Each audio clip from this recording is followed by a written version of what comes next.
zonda sengathi uye umntwana wabeka inkosi kodwa inkosi yabekwa uyise. Manje amacala ade khona la lokuqala bekungeluthi kuvinjwe ukuthi iSilo singagcotshwa ngokuphuthuma.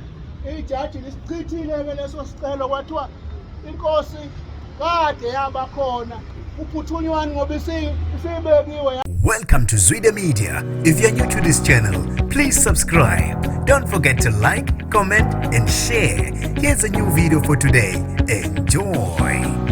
Kube Injabulo yodwa inkantolo ephakeme yasePitoli ichitha isicelo esiphuthumayo sokumisa ukugcogcwa kwengonyama yamaZulu uMisuzulu akazweli ithini. Ngilibingelele ngiphinde nginamukele kuphina kuphi lanibala khona le video. Mangoqala usijoyinele lekhasi wamwelekele igama lami usibonga konke wakantwande mothanda ungangibiza intatheli eka YouTube. Bahluleke ukuzibamba indlu kaZulu emva kokuvela kwezindaba ezinhle zokuqhubeka kokugcotshwa kwengonyama yamaZulu uMisuzulu akazweli ithini. Lokhu kuze emva kokuchitha kwesicelo besiphuthuma inkantolo ephakeme yasePitoli sokumisa ukugcotshwa kwengonyama yena uMisuzulu. Umntwana uPrince Thulani uphawule kanje. Kadeniswa nalapha emacaleni ukuthi umntwana wakaphinda angena unduna enkulu kaZulu sekuyena phalisha okudliwa ngayo nje.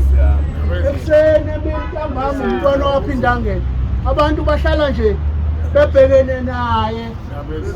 Ukuthi iphutha elikhulu ngoba lo muntu omdala uneminyaka ewu94. Kodwa manje ukuthi aqhashwe ngenhlamba wonke umuntu akhulume ngaye. Ngiyacela ikakhulukazi indlunkulu ukuthi akimi ithi qha ningavumi ngomntwana ekukhuleni kwakhe ebese umntwana noma eseyako isemkhulamba inhliziyo ibheke eceleni kuyithi ndlunkulu esimchaphayo ngoba akanacala. Inkosi le owayibeka ehlalweni yayibekwa uyise ngenxa ukuthi wakhomba umntana enkosi ukuthi abambe ngaleyo ndlela wayeqonda ukuthi phela ubukhosi busendlini yakhe umntana enkosi. Wayengeke umntana enkosi ayifunze esihlathini enayo ingane yakhe bese ethatha ubukhosi ebusa kwenye indawo kodwa ebonke iqondene naye nangokwesiko. Ngakho angiboni ukuthi khona akonayo. Nokumenyezelwa kwalowo sesihlalweni kwamemezela ummeli uMadonsela umntwana nje wayesekhuza ubayede akaze ayibeke inkosi umntwana. Manje akayeke ukuthi lokho ezonda sengathi uye umntwana wabeka inkosi kodwa inkosi yabekwa uyise. Manje amacala ade khona la lokuqala bekungeluthi kuvinjwe ukuthi iSilo singagcotshwa ngokuphuthuma. Ijaji lisichithile ke leso sicelo kwathiwa inkosi kade yaba khona uphuthunywana ngoba isibekiwe yaze yagazethwa uhulumeni.